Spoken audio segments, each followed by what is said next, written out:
오늘 저희들이 다 함께 모여서 예수님의 생일을 축하하고 있는데요. 많은 분들이 질문을 하십니다. 12월 25일이 정말 예수님의 생신이 맞습니까? 맞습니까? 우리 초등부 친구들 알고 있을 것 같은데 12월 25일이 예수님 생일 맞습니까? 네, 사실 정확하게 알고 있습니다. 사실 우리가 12월 25일이 예수님이 태어나신 날이라는 것은 아무도 알 수 없습니다. 아무도 알 수 없고요. 예수님의 제자들도 또 예수님의 제자들의 제자들도 예수님의 생신이 언제인지를 말씀하신 적이 한 번도 없어요. 자, 그렇다면 우리는 왜 12월 25일을 성탄절로 지키게 되었는가? 제가 짧게 설명을 드리겠습니다. 많은 가설이 있는데요. 가장 많은 지지를 받는 가설은 이거예요. 원래 12월 25일은 로마의 태양신 솔 인빅투스의 탄생일이었다고 해요. 로마 사람들이 최고 신인 태양신의 탄생을 축하하기 위해서 12월 25일을 솔 인빅투스의 탄생일로 지키고 12일간 축제를 벌였는데요. 나중에 아시는 대로 기독교가 로마를 정복하지 않습니까? 그렇죠? 기독교가 로마의 종교가 된 이후로 이 이방인의 축제를 예수의 성탄일로 바꾸자. 그렇게 해서 12월 22일을 이제는 더 이상 무적의 태양신의 탄생일이 아니라 예수님의 탄생일로 바꿨다. 이런 설명을 가장 많은 분들이 지지하고 있습니다. 자, 그런데요. 아무튼 무적의 태양신의 생일이 예수님의 생일이 되었는데 우리가 성경을 보면 마태복음을 보면 우리 예수님의 탄생은 이 무적의 태양신의 탄생과는 전혀 다르다는 거예요. 우리 예수님은 무적의 늠름한 그 용사로 이 땅에 태어나신 것이 아니라 자기 몸 하나도 지킬 수 없는 무적이 아니라 무기력한 아기로 이 땅에 태어났습니다. 오늘 함께 우리가 마태복음 말씀을 읽었는데요. 마태는요 예수님의 탄생 기사를 증언하면서 아기 예수님과 그 당시 유대의 최고 권력자였던 이 헤롯 왕의 대결을 그들의 싸움을 증언하고 있습니다. 유치한 질문이지만 제가 한번 질문을 던져보겠습니다. 예수님과 헤롯이 싸우면 누가 이기겠습니까? 당연히 예수님이 이기죠. 맞죠? 맞습니까? 맞아요. 전지전능하신 하나님이신 예수님과 헤롯이 싸운다면 당연히 예수님이 이기십니다. 자, 그러나 오늘 마태복음을 보면 아기로 오신 예수님은 헤롯과 싸우지 않으세요. 헤롯과 싸울 수가 없습니다. 헤롯은요 굉장히 무서운 왕이었는데요. 자기의 권력을 지키기 위해서 아내와 장모님과 장인과 아들 셋을 죽인 아주 흉폭한 왕이었습니다. 그런데 이 헤롯이 유대의 왕이 태어났다는 소식을 듣고는 그 아기를 찾아서 죽이려고 어떻게 합니까? 예수님이 탄생하신 그 베들레헴 지역에 2살 이하의 아기들을 다 죽이려고 하는 음모를 꾸미는 거예요. 베들레헴 인근에 있는 2살 이하의 남자 아기들은 다 죽여버려라. 이런 음모를 꾸미는데요. 그런데 감사하게도 하나님의 천사가 그 헤롯의 무서운 계획을 미리 알고는 요셉에게 알려줍니다. 자, 13절 말씀 같이 다시 한번 보겠습니다. 시작. 그들이 떠난 후에 주의 사자가 요셉에게 현몽하여 이르되 헤롯이 아기를 찾아 죽이려 하니 일어나 아기와 그의 어머니를 데리고 애굽으로 피하여 내가 내게 이르기까지 거기 있으라 하시니. 요셉이요 이 경고의 말씀을 들었는데요. 요셉이 사실 성경에 많이 주목하진 않지만 굉장히 충성스러운 사람인 거예요. 요셉에게 이 마리아가 낳은 그 아기는 자기 피부치가 아니에요. 자기 아들이 아닙니다. 그러나 요셉은 믿었어요. 뭘 믿었죠? 이 아이가 예수다. 이 아이가 자기 백성을 그들의 죄에서 구원할 메시아이다. 그걸 믿고는요 요셉이 예수의 보호자가 됩니다. 그래서 마음을 강하게 먹고 그 밤에 아기 예수와 마리아를 데리고 애굽으로 피난을 떠나는 거예요. 자, 14절 15절 말씀 제가 봅니다. 요셉이 일어나서 밤에 아기와 그의 어머니를 데리고 애굽으로 떠나가 헤롯이 죽기까지 거기 있었으니. 그 밤에 요셉이 아기 예수와 마리아를 데리고 피난길에 올랐던 것입니다. 여러분 잘 보십시오. 우리 예수님께서 말입니다. 아기 예수님께서 정든 자기가 태어나신 고향을 떠나서 피난민이 되신 거예요. 헤롯이 죽기까지 아마 1년 혹은 2년 동안 애굽에서 난민으로 피난민으로 다양살이를 하신 거예요. 좀 신기하지 않나요? 저 같으면 그냥 하나님이 개입하셔서, 그죠? 성부 하나님이 개입하셔서 그 못된 헤롯 왕을 그냥 심판하고 응징하면 될 텐데, 우리 아기 예수님께서는 피난민이 되셔서 배고프고 춥고 가난한 유아의 시절을 보내신다는 거예요. 하나님이 허락하신 거예요. 우리 성부 하나님께서는 아기 예수가 철저한 사람으로, 완전한 사람으로 이 땅을 살기를 원하셨던 거예요. 아니, 더 춥고 더 가난하고 더 배고프고 이리저리 도망다니고 더 소외되는 그런 낮은 자로 피난민으로 살도록 우리 하나님이 허락하신 겁니다. 우리 성부 하나님은, 성자 하나님께서 아주 낮은 사람으로 이 땅을 살도록 허락하셨습니다. 여러분, 이것이 저는 성탄절에 우리가 기억해야 될 중요한 정신 가운데 하나라고 믿습니다. 완전한 사람으로 태어나서 완전한 사람으로 사신 예수님, 아니 더 낮고 낮은 자리에서 모든 아픔과 이별과 상실과 배고픔과 목마름과 가난과 추위를 또 더위를 아시는 그런 사람으로 살기를 원하신 거예요. 우리 예수님께서는요, 우리를 구원하시기 위해서 자기를 낮추고 비워내셨습니다. 이것이 성탄의 의미예요. 우리는 성탄절에 이 예수님을 기억하는 거예요.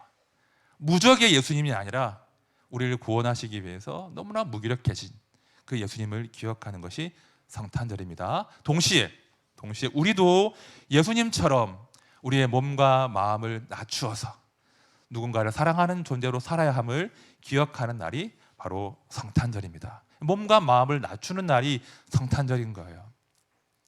자, 몸과 마음을 낮춘다는 건 다른 게 아니에요.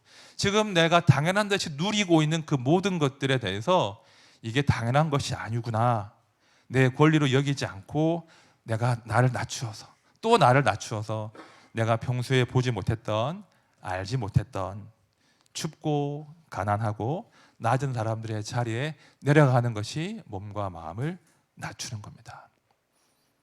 그것이 성탄을 기억하는 성도들의 마음가짐이 되어야 돼요.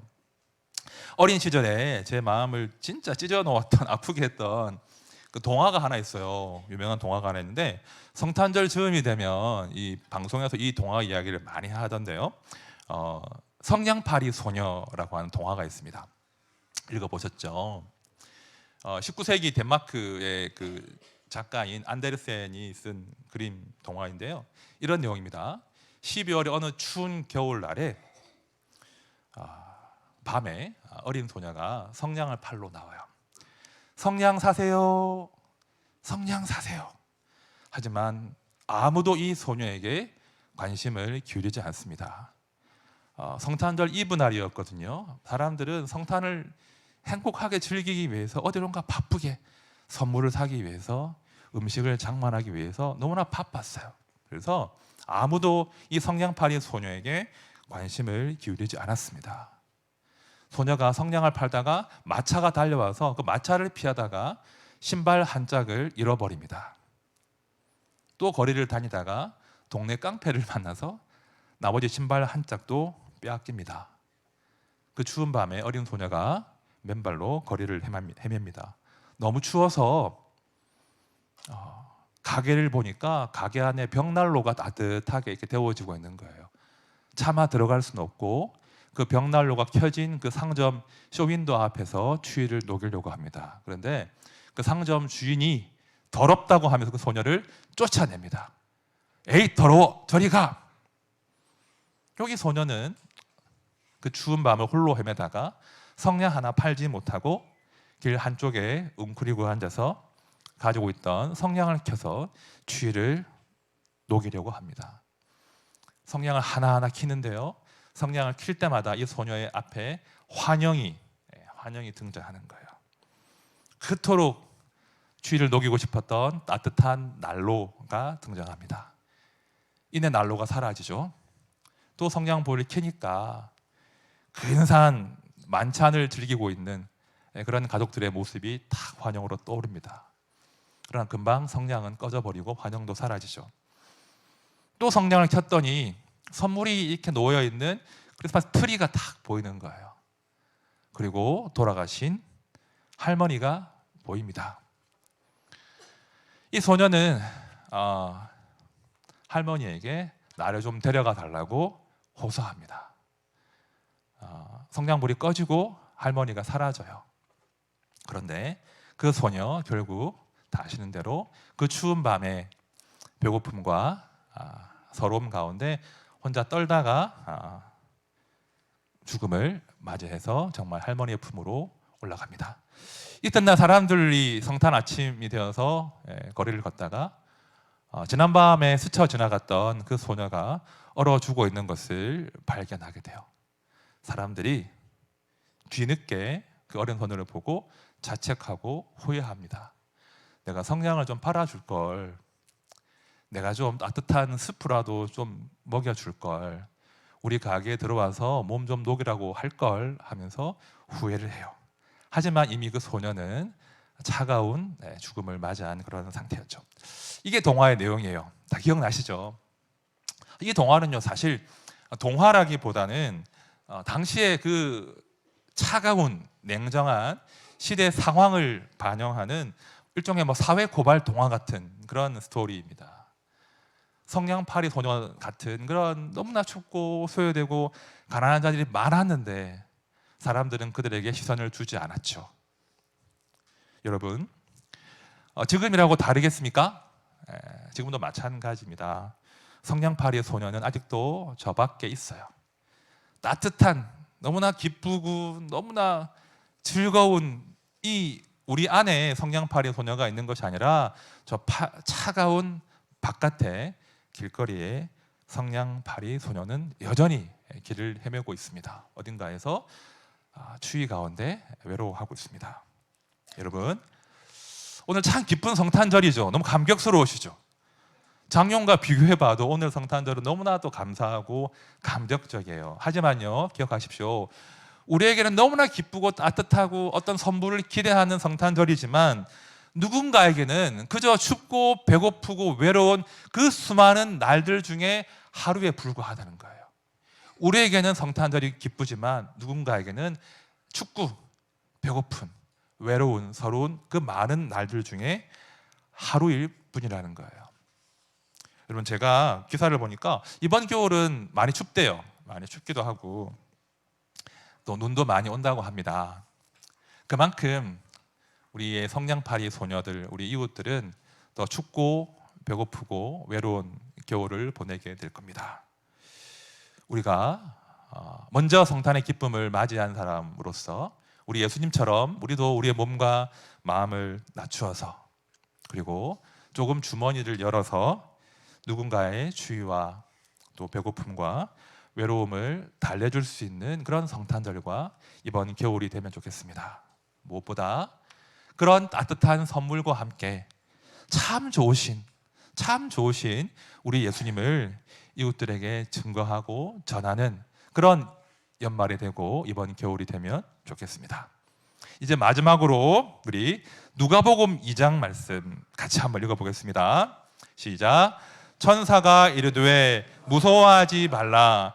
보라, 내가 온 백성에게 미칠 큰 기쁨의 좋은 소식을 너희에게 전하노라.